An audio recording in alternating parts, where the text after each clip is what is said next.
Fucking A. How's it going, guys? So I'm gonna cover a few things. A few people have mentioned in my comment section that they want to get their first ball python.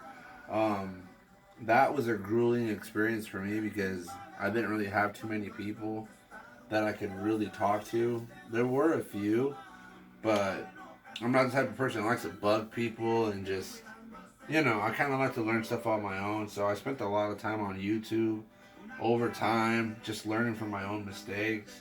Um, don't get me wrong, I did do the research to make sure that the animals would be okay. But anyway, I want to start off with substrate. You guys have seen a lot of the animals, so let's start off with the substrate. I'm going to use the two substrates that I've personally used. Um, it's what I find fair because I've used them, and I can actually give you guys some first-hand knowledge of them. Start with the pros and the cons of each of these. We'll start with the we'll start with the cons.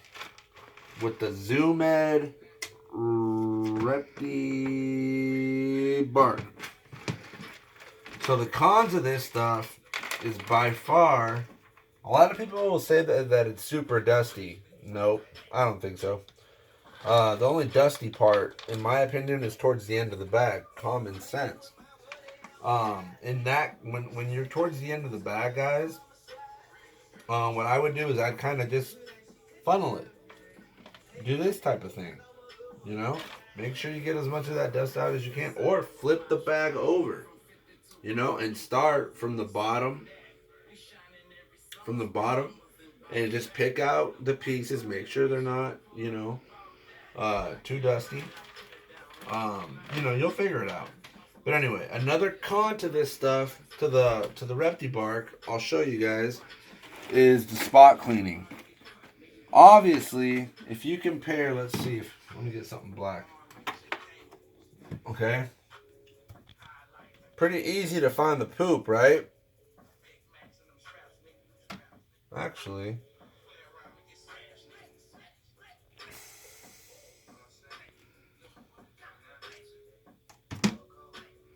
you see what I'm saying? Now, when you go in, I'm not using this, guys, by the way. When you go in and spot clean, it's a lot easier to do this with a pair of gloves or with a napkin or something. It's a lot easier to do this. Boom. Flush it down the toilet, throw it away, give it to your dog. I don't give a damn. Get rid of it. With this stuff, it's kind of hard to figure out which piece of the Repti bark um, has feces on it. So I guess that's a con. That's not necessarily, a positive thing. It's definitely not a positive thing about it.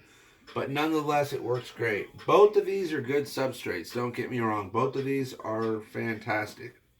Um, a con to the Aspen. And just so you guys know, this isn't the regular snake aspen. This is guinea pig aspen. I've always preferred this over the snake one. One, it's not as dusty. There's not as many prickly things in it. It's more just soft, good, chunky pieces. And same with this stuff. If you buy the forest floor, which I'll admit, does hold humidity better, but there's a lot of really sharp pieces of substrate in there. Now, if your animal is about to eat and if you're if you're a snake owner, you know that a lot of times when they go after their food, it's not uncommon for them to get some substrate in their mouth. If they swallow this, give me a break. They'll just digest it and poop it out. I worry. I would personally worry if they swallow a thing about that big that's just basically a needle, a wooden needle. That I worry about. With this stuff, it's not the case at all. It's all very, very small little chunks. Kind of similar to Freedom Breeder, Jesse over at Freedom Breeder's cocoa blocks, except for um, I'm sure it's better quality substrate. I personally wouldn't want it because it's such big chunks. I just It's just not me. I don't want great big chunks as a substrate. I'm sure it works great for a lot of people. If you're one of those people, good. Keep using it, and yeah, hopefully you can make a video talking about it too. Get the word out. Um, I want to talk a bit about misting with these two products here. A lot of people, you know, start freaking out when they realize that their snake is getting belly rot because this is the way they missed their tank. This is the way they missed. That is not how you miss, guys. The way you missed is like this. Like that. And that was just, and even that was a bit too much. The way you missed is like this. Okay? That's all you need to do. You don't need to basically drench the damn substrate. Okay? So yeah, both good products. I personally am going with this stuff. I'll open a bin here for you guys. Let you guys see a snake. This is my pastel female lemon line, and as you can see, she is loving it. You know, these animals do like to burrow. I only bought one bag because I wanted to try it out before I, got more. So I will definitely fill it in. I don't know about an inch, but I'll definitely fill it up more. Just so that they can have a little bit more substrate there, just to hang out in. So yeah, so far all my snakes seem to be loving it. Definitely seem to be loving it. Forest floor. One last thing about the substrate. Forest floor is very similar to this stuff. Only problem is, in my opinion, if you think this is dusty, wait till you try the forest floor. If you're a snake owner, you'll know damn well that a lot of times when the animal goes for its prey, they get substrate in their mouth. They digest this, it's over. It's fine. It's all good. But if they digest something that's basically like this, but with a big old needle in it, I'll say it again. It's gonna be. It can be a problem. I'm sure it's happened at some point with the forest floor. So, but yeah, at the end of the day, bottom line is both of these are good substrates, especially if you're a beginner. Go for it. So, another thing, if you want a ball python, where are you going to keep it? Number one, first thing I recommend is ask your parents if you can even have a damn snake. Second of all, okay, let's say this is a tank, right? You got a 10 by 10 or a 10 by 10, a 10 gallon tank or a 20 gallon tank. We can talk about sizes of snakes and what size of tank they need in a different video. But you're going to need a hot side and a cool side. Okay? So I got a heat mat right here just for demonstration. You're not going to put your heat mat inside the enclosure. You're going to put it underneath just like that. And yeah, and if that's too hot, what you can do, go to the store and they sell these little spacers. These little, they sell you can buy it basically in any store, and that'll just get lifted up just a tad little bit. Use a little bit of ingenuity. And that might be a good idea, since if you're using a plastic tote, you don't want, these things can get pretty darn hot. Okay, unless you got a thermostat, they can get pretty hot. So I do recommend that if you do not have a thermostat.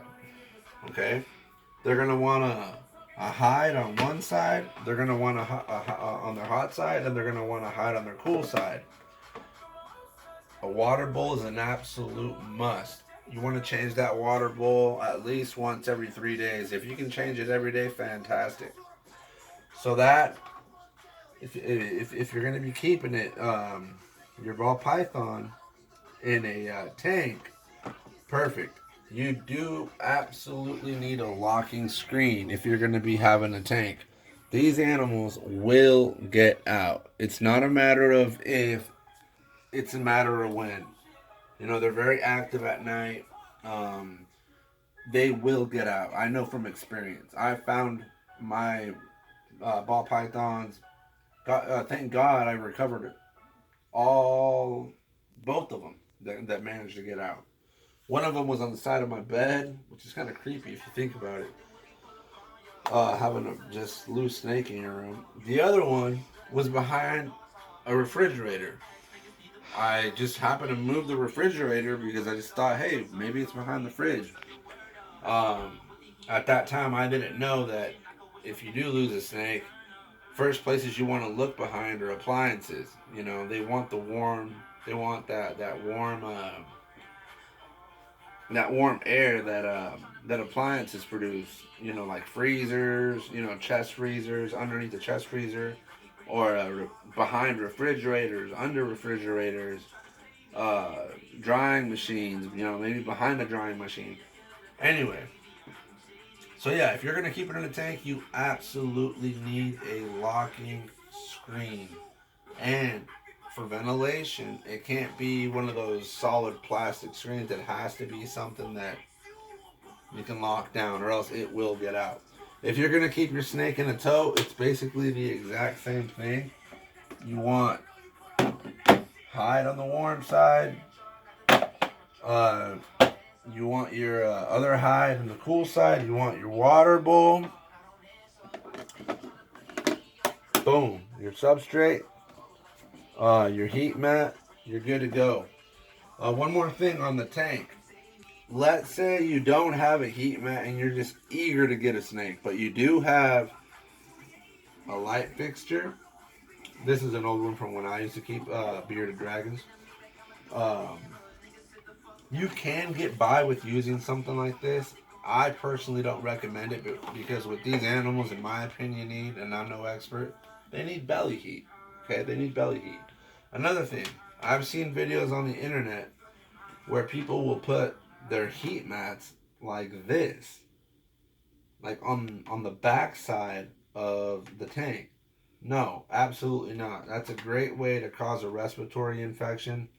And again, I can't stop to emphasize, don't put the heat mat under inside the damn tank. You put it underneath.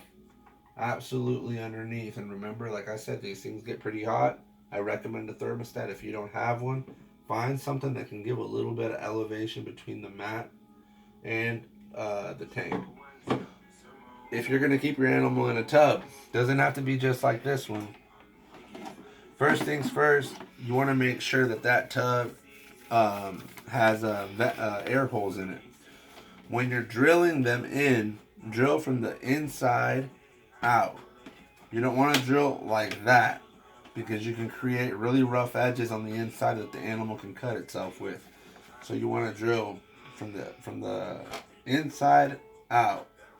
If there's any rough edges, take a piece of really rough sandpaper, sand it out. Don't just uh, think you're done there, because no, there can be a lot of residue either from the sandpaper or from the plastic. So wash it down. Take it to your sink and just wash it down. Make sure that there's no plastic, there's no sandpaper on there, and you should be good to go. Do the same thing with your plastic tub. You know, depending on the humidity, depending on the size of your tote, you know, you are going to want to measure it. You know, you don't want too many, or else it'll be impossible to keep the humidity. You don't want, you know, just a couple, or else it'll be too humid. Now, it's a plastic tote. Humidity is going to be a lot easier to control than if you got a tank where the whole top of the tank is basically a screen. Okay, so you know, yeah. One last tip: if you do get a tank, one thing that I notice a lot of people will do is they will cover the top of it with aluminum foil. I don't see why not. I've never personally done it. I know other people that have taken towels. They've cut the towel exactly to the perimeter of the top of the screen, and they just get it wet once or twice every day. Put it over the top. That doesn't mean don't miss the tank every now and then. yeah, that's fine. Do that as well. So anyway, and the same thing goes with the plastic totes. You want your heat mat underneath. Never put them inside because these animals will look for heat, and the last thing you want is a snake sitting on a heat mat. That is no good. That is bad, bad, bad, bad, bad news. So that covers that. If you guys want a ball python, tank, plastic tub, plastic tote, works fine. Um, both good options in my opinion. I moved on to a snake rack. In my opinion, life changer. It was great. Um, I'm not going to talk about what to do if you get a snake rack. I can make that video on a different day. Um, anyway, let's check out some snakes. For you guys that are new to the channel, just so we can wrap this up real quick, we'll start from the top to the bottom. As you guys can see, my piebald, my female piebald, looking super happy back here on her new Repti bark. I keep forgetting what it's called, Repti bark. This is her. Nice, beautiful female. Anyway, she is doing great. Look at the girth on her. Look at that white. You know, I've said it in previous videos. I'm more of a medium white kind of guy. I'd rather the snake not just have. This is a low white. You know, it doesn't have that many whites. I'm more of the type of guy that wants the animal to have more white than this, but not to where the snake is mostly white. That's just me. I'd rather have a medium white than a high white any day. Don't get me wrong. This low white will do just fine. This female piebald is a great snake, and yeah, for the price that I got on her, I just couldn't pass it up. I know breeding her down the line, I'll eventually get the medium white that I want, and we'll go from there to produce more. So instead of going down here to the next snake, I'm going to go to her future breeding partner, which is Santi. Santi is this little guy, and he is a Enchi. Let's try to get a little bit more light. Anyway, this is a Enchi 100% het pied male. So what I love about him is you can just see the oranges in him kind of creeping up. Beautiful Enchi. Beautiful Enchi. Now, do you guys believe that this is het pied? You don't? Well, guess what? He's het pied. Anyway, so yeah, look at that belly. Just smoking belly. Now, I don't care who you are. That is a het pied. No, in all seriousness, guys, this is a het pied Enchi male. So he will be bred to her. She's significantly bigger than him. So when she's ready to breed, he will be ready. He'll be like, give me that. So, yeah. And just to show you guys how the Repti bark is working, if you want to zoom in right there at the hydrometer, it is at 60, a little under 70, which is just fine. Perfect. Okay, so I'll let him get back to his snake business. Basically, go in there and curl up into a ball and enjoy the heat. Okay, so we'll move on to my next animal. I'm going to try to go as quick as I can, okay, guys? If you're wondering why this animal has this big old water bowl and the rest of them all have basically the same water bowls, it's because this snake, being so big, being a female, getting to the size that she's getting, she's really starting to flirt around with follicles. This being stainless steel, being metal, it's just perfect for her to cool herself down on. FYI, these things are crap. These things are crap. The one that I just showed you, I don't know what the brand is. Those seem to hold up pretty darn well for me. And I'm sure they're not 100% accurate. But hey, Got to work with what you got, right? Anyway, yeah, but yeah, these are garbage. Matter of fact. Okay, so yeah, I'll put this back, and I'll let her go back to being a baller. And by the way, that is a pastel lemon line female. Her name is Jazz. So we'll go down.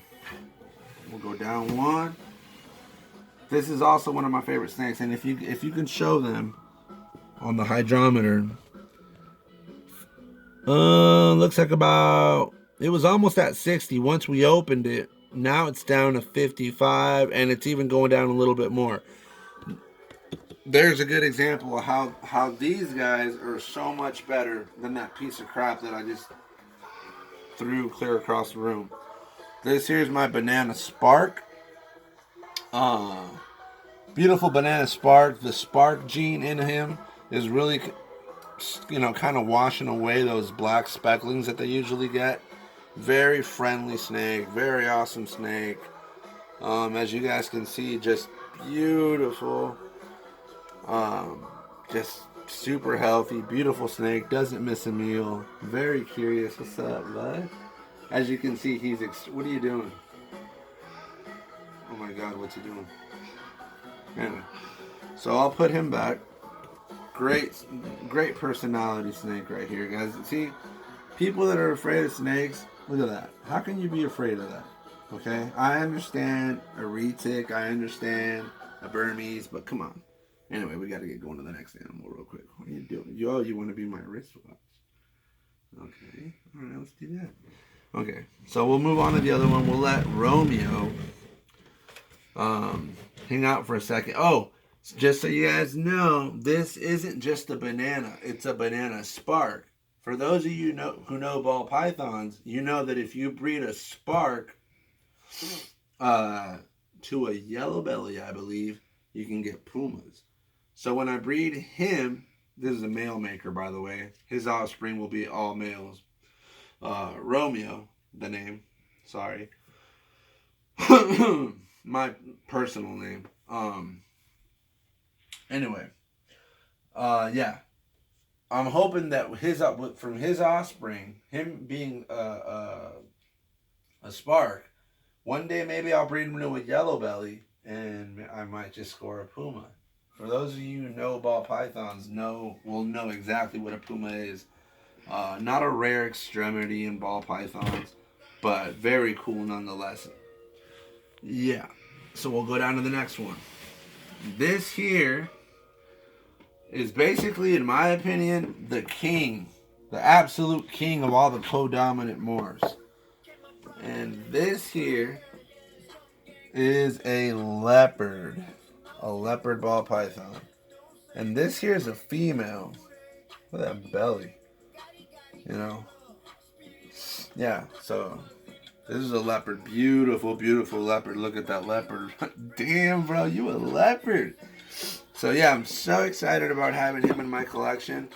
I'm sorry. Her name is Nala. Anybody that can tell me what Disney movie has a character, I'll give you a hint, it's an animal. The character is an animal. Has the name Nala in it. If anybody can write it in the comment sections, I'll put your name in twice into the snake giveaway, giving you one extra chance, making it 1% more likely that you'll win the snake giveaway. If you can name who Nala is in what Disney Channel movie, yeah, I'll throw your name in there one more time for whoever wins it. Put it in the comment section. Next, this snake I still have not gotten sexed. I just recently got it. A little bit of pee right there. That white, that's pee. So at least the pee you can see really well, unlike the poop. So I'm pretty sure this guy must have pooped. Anyway, I'm not gonna look for it right now. There you go. The cons of Reptibark. This here, who can tell me what the hell this is? This right here is a vanilla cream. vanilla cream ball python. And as you can see, he's a pretty cool snake.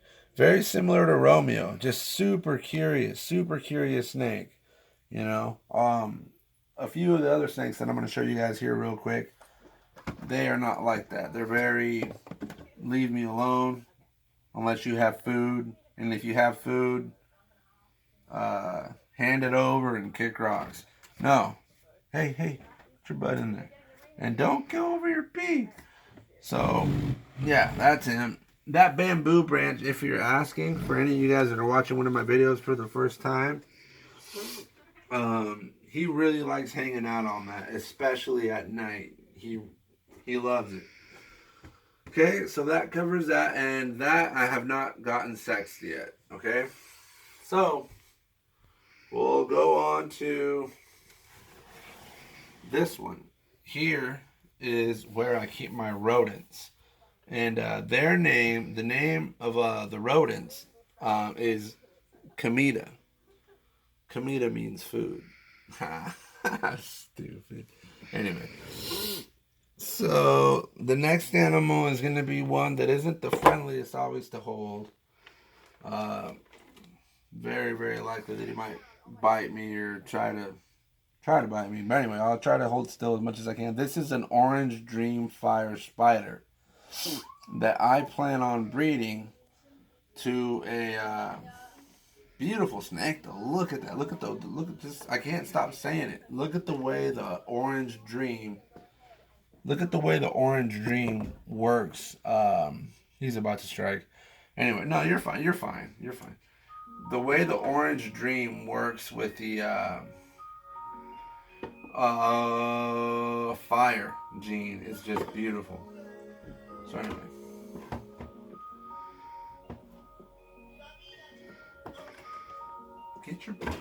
Get in there.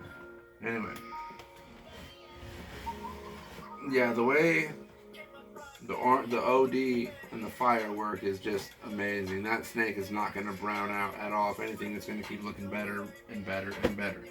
Now, what I have planned out for that snake, as far as pairings, I can breed her to a lot of stuff. I can breed her to a leopard. I can breed her to a clown and get a bunch of heads. No. I'm going to breed her to a yellow belly calico. Think of that. Orange dream, fire, spider for the markings, you know, because spider gives off amazing markings. Probably some of the best in the business. Orange dream, fire spider, yellow belly, calico. Those are some, that's a killer pairing. I don't give a damn who you are. No matter how many snakes you have, no matter how big your operation is, you can't work with everything. You can't work. There's just too much. There's just too many combinations. So my point by saying that is, why not? You know, I might just end up getting something that not even some of the big dog breeders have. You never know. It's all about the time and the effort you put into these animals. I'm gonna put Romeo away. He's getting a little too curious for my liking, so I'll put him back. Alright, Romeo, you go Netflix and chill for a little while.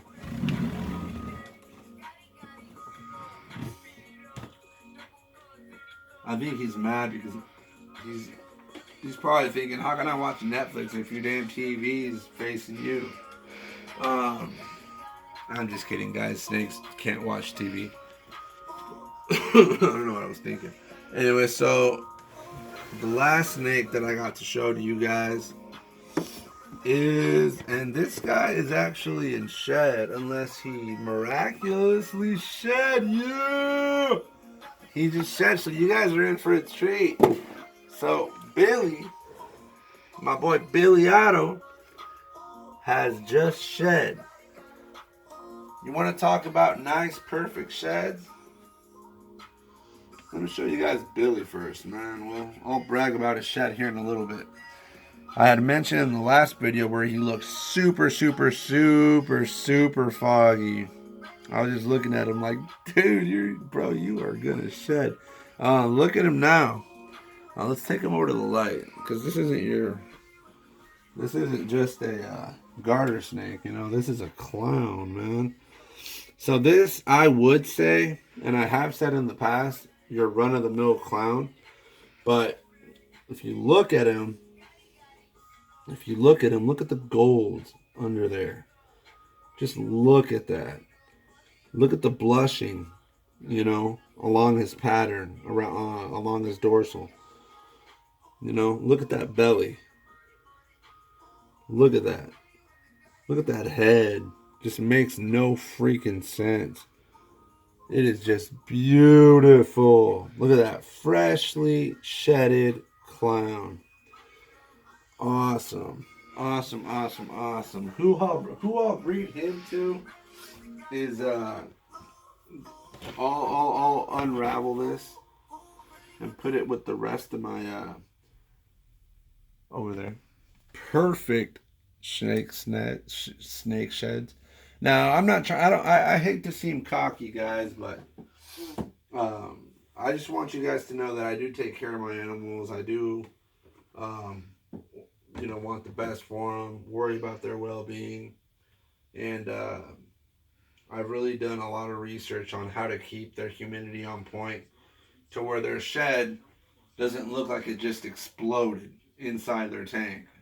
I do it for this, so that their sheds come out all in one piece. This is the way a snake is supposed to shed, guys, just like this. So, great. Attaboy, Billy. Get your ass in there. Okay. So there's that, and he's also loving that Zoomed Reptibark. Okay. So another couple things that I want to talk about with you guys real quick. If you guys, well, I shouldn't say if you guys have water bowls. With water bowls, use this type of water. Now I don't mean the crystal geyser. I mean bottled water. Water you get out of the faucet. I'm sure you know has chlorine in it. You don't want that for your snake. So my partner here is telling me that it's time to wrap it up. So what else really can I talk about? Not much. So if you want a snake, like I said, first thing, talk to your parents. Talk to your parents. Don't just come home. Hey, I got a snake. It's in the car. Mom, can I please get this? First of all, they're going to be pissed because you didn't ask them. Talk to them. Approach them. Talk to them. You know, let them know why you really want it. Let them know that you're serious about, you know, caring for it and the whole blah, blah, blah. You know, just talk to your parents, okay?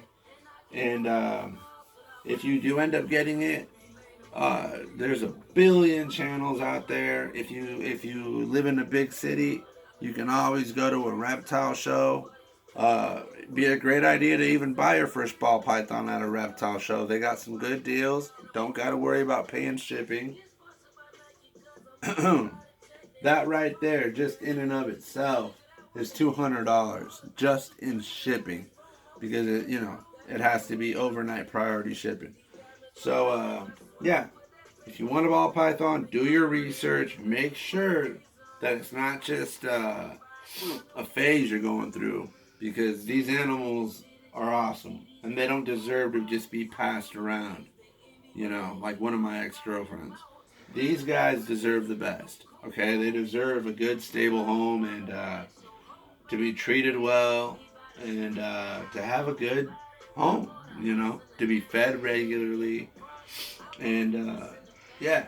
Oh, one more quick tip: if you do get a snake, you have to get one of these. These are awesome. I'll show you guys the settings to them. Look, no light, light, no light, light. They're great. Just it gives you the actual temperature of what you got. These stupid things right here that you can get at the pet stores are garbage. I don't know why I even have it on there still, but it's garbage. I guess it gives me an idea what the temperature is inside there, but these are a must. You get them online, best deal, 20, 25 bucks. You can also get them at a auto parts store, but you're going to be paying like 45 bucks for it. So no, it's not worth it. So yeah, that's basically all I wanted to cover with you guys. In my next video, I don't know what I'm going to talk about in my next video, but anyway, I'm going to wrap it up. I really hope that you guys enjoy this. Share it with your friends. Do anything you can to help out my channel. I will get better. I will get an intro going soon. I know I've said that like basically since I started.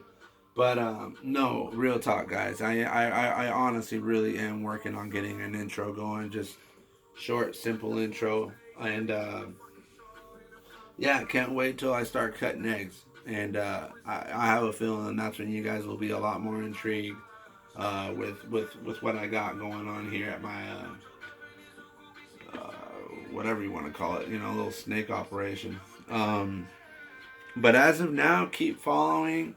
If you want to learn more about these animals, if you guys want to learn more about ball pythons, that is, keep supporting me, and we can all learn together, type of thing. I started from nothing, knowing nothing, and now, you know, I hold my own with these animals. Okay, guys. So, anyway, hate, love, but please, if you hate, make sure to subscribe. I don't care if you hate. Please leave a hate comment, but just subscribe. That's all I ask of you is to subscribe. Okay? And real talk, I'm not asking. I'm not. It looked like I was begging for subs. That's not the case at all, guys. Don't worry about it. If you enjoy the content, yeah, subscribe. But yeah, I wasn't begging. So we'll leave it at that, guys. And until next time.